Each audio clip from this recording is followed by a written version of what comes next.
Hey, Big V, Verl Workman here. Today we're talking about how to create innovation in the workplace. How do you create a culture of innovation and change where everybody's working together to build something creative, fun, and new? I'll tell you, every business, every team, every office, every family has a culture. It's either intentionally created or it's accidentally created. In this video, I'm going to share with you multiple strategies on how to create innovation. And if you stay to the very end, I'm going to give you a free download on the top 10 things you can do to create innovation in your culture. Are you ready? So buckle up, strap in, let's have it.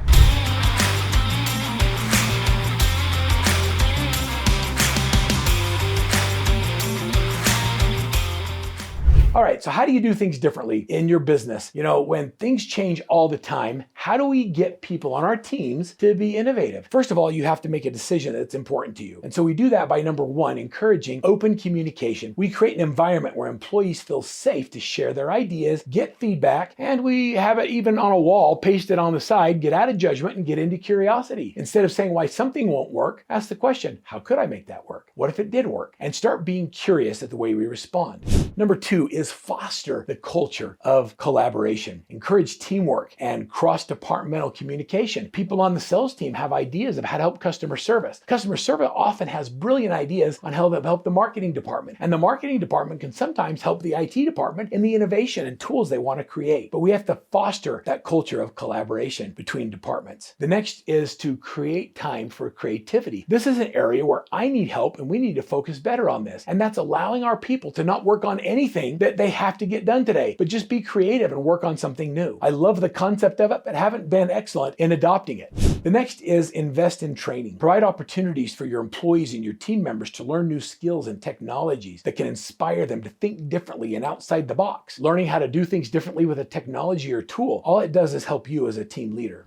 Number five, you ready for this one? Celebrate the failure. That's right. When people fail, instead of being on them because they failed, celebrate the fact that they tried something new. And even though it didn't work, at least you've eliminated that as something that might fail in the future. It's okay to fail. If you're not failing, you're not growing. Promote diversity and inclusion, and that means in every area of your business. Lead by example, meaning if you want to have more collaboration and more innovation, what are you doing to innovate and collaborate and share with others? Number eight is encourage people to have entrepreneurship. Now, what is entrepreneurship? That is that you want them to act like entrepreneurs inside of your organization. Entrepreneurship means creating innovation inside of the company that creates new opportunities for them and for you. And then have employment suggestion box where they can throw their ideas out there and not be made fun of for bad or silly ideas, and then regularly review and adapt the things that they suggest. I think that creating a culture of innovation in the marketplace and in the workplace is so important if you really want to grow. So what's the best way to get adoption of these strategies? For me, it's not just knowing the strategies, but it's actually adoption. Adoption is where the rubber meets the road. It's where we actually do something different instead of just learn something different. At Workman Success, we like to say that we're adoption specialists. That doesn't mean we're specializing in getting more babies. It means that we're specialists in adopting the tools, the training, and the trade secrets that we teach. Adoption is where you actually do it instead of talk about doing it. So here's the 7 things that we do to create effective adoption of innovation strategies. Number 1, clear communication. Number 2 is we lead by example. Number 3, we provide and offer training sessions to our employees and our leaders to get better. Number 4, we involve employees in the process. You know, they know, they see, they know when that what they're doing is not working. And if you don't ask them, you'll continue to do things that aren't giving you the result that you want. And then we show appreciation, recognize and reward employees for just doing a great job. People want to be recognized and rewarded both verbally and in front of others so they can celebrate the fact that they're doing a great job. And then provide support. Change can be hard. When you're making changes and you're trying innovation, things are going to fail. So do you buoy them up and provide support and say, let's get through this together? Or do you get discouraged because things aren't working the way you want? And then the last thing is that which gets measured gets done. We have to track the progress that we're having in the innovative process. Companies that promote innovation are fun to watch. They're companies like Google. They do out-of-the-box thinking. Google is famous for its innovation, has created an environment that encourages creativity and out-of-the-box thinking. They hire people that think that way. They have a 20% time policy. Google says that 20% of your time, employees are encouraged to work on projects they're passionate about. What's your passion project? And they encourage them working on it. And it's led to the creation of some of the most popular products, things like Gmail and AdSense. And they create a flexible work environment that fosters collaboration, communication, and innovation. They encourage open communication. They encourage a fun and flexible workplace. As long as you get your work done, they don't care where you do that work. What about Apple?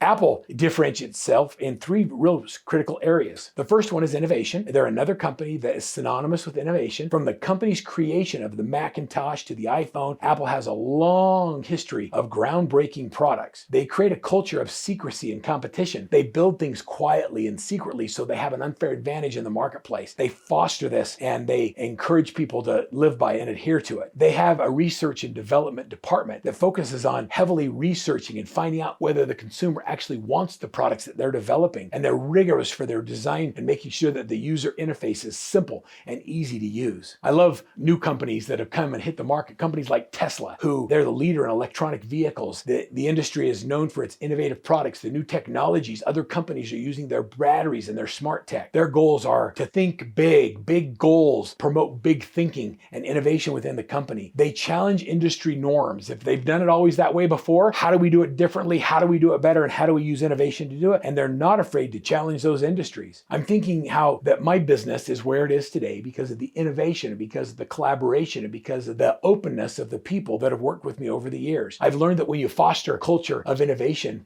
and productivity, what happens is it increases productivity. It increases people's enjoyment of their jobs that they do. It gives you a competitive advantage in the marketplace, and it allows for attracting better talent. People want to feel like they can grow and they can innovate and that they're being heard. If you really want to boost morale and you really want to encourage people to be innovative, then you have to be thinking and you have to be intentional about fostering that growth. Here's what I'd like to give you. I'd like to give you the 10 strategies that you can download right now here at the end of this video that will help you create a culture of innovation in your teams. Think about your team as an incubator for new ideas, new concepts, and new innovation. And as you bring your team together and you let them create and innovate, your success is unlimited. Download the strategies, implement and adopt, and I'll see you at the next level.